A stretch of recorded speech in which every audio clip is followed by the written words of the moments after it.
আজকে আমরা মজাদার একটা রেসিপি তৈরি করতেছি, যেটা হলো আদার ললিপপ, যেটা খুসখুস কাশি বা ঠান্ডা লাগলে খাওয়া যায় এবং খেলে খুব আরাম পাওয়া যায় এবং কাশি খুব তাড়াতাড়ি ভালো হয়ে যায়। এর জন্য আমাদের যা যা লাগবে: পেস্ট করা আদা,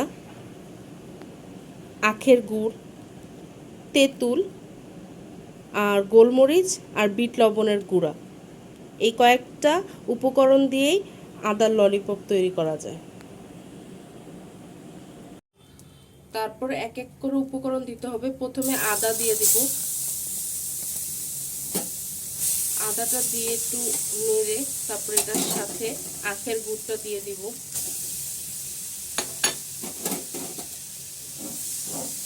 এটাকে ভালোভাবে এভাবে শুকিয়ে নিতে হবে গুড়ের সাথে মিশিয়ে।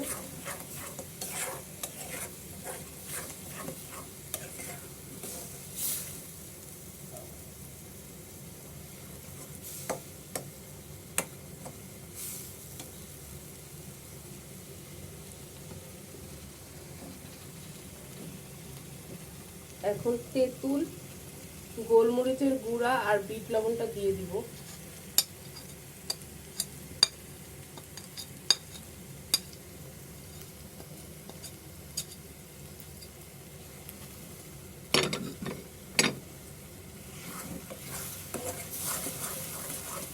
এখন এটাকে ততক্ষণ নাড়তে হবে যতক্ষণ এটা শুকিয়ে না আসে।